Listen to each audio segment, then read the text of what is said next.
या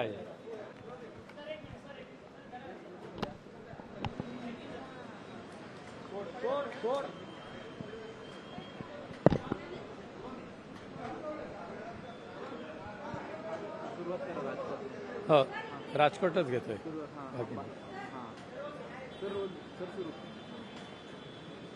पुन्हा एकदा मालवण तालुक्यातील राजकोट येथे महाराष्ट्रातल्या भाजपा आणि गद्दार गटांच्या सरकारने छत्रपती शिवाजी महाराजांचा अवमान केलेला आहे.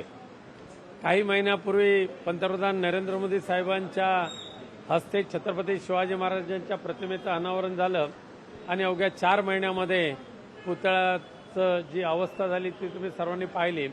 आज पुन्हा एकदा जवळजवळ 100 कोटी रुपये खर्च करून राजकोट येथे ज्या छत्रपती शिवाजी महाराजांच्या पुतळ्याची उभारणी केली आणि या महाराष्ट्राचे मुख्यमंत्री देवेंद्र फडणवीस आणि गद्दार गटाचे उपमुख्यमंत्री एकनाथ शिंदे यांनी वाजत गाजत त्या पुतळ्याचं अनावरण केल्याचं जाहीर केलं.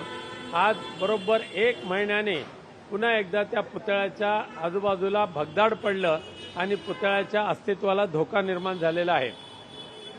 या महाराष्ट्रातल्या भ्रष्टाचारी सरकारने छत्रपतींच्या नावावर सुद्धा भ्रष्टाचार जो सुरू केलेला आहे त्याचा फटका आमच्या हिंदवी स्वराज्य संस्थापक म्हणजे आमच्या दैवताला सहन करावा लागतो.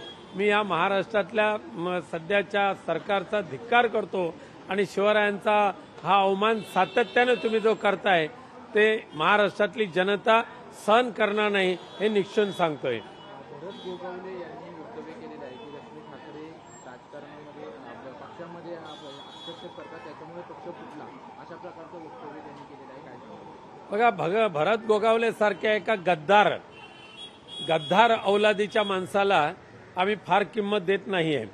ज्या गोगावलेनं महाडच्या नाक्यावरून एवढं मोठं मान सन्मान ज्या शिवसेनेने प्राप्त करून दिला त्या शिवसेनेची आणि शिवसेना पक्षप्रमुख उद्धवजी ठाकरेंची आणि त्याचबरोबर माननीय रेश्मी वहिनींची बदनामी करण्याचं काम हे असे उपटसूम भरत गोगावले करतायत. स्वर्गीय मासाहेब मीनाताई ठाकरे यांच्यानंतर आज मातोश्रीवरची आमची मा म्हणून आम्ही रश्मीवाहिनींकडे पाहतो. आज रश्मीवाहिनींचं स्थान आमच्या हृदयामध्ये माते समान आहे. त्यांच्यावर आरोप करण्याचं धाडस ज्या भरत गोगावलेने केलेलं आहे त्यांची जीभ हासडली जाईल. धन्यवाद.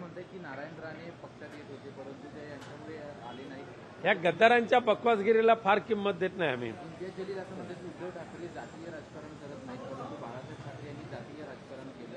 उद्धव ठाकरे ते करत नाहीत ही चांगली गोष्ट आहे. कशा पद्धतीने पाहता याकडे? इम्तियाज जलील नेमकं काय बोलले ते मी ऐकलेलं नाही पण ऐकून त्याच्यावर प्रतिक्रिया. लोकशाही मराठी ऐका, पहा, जागरूक रहा.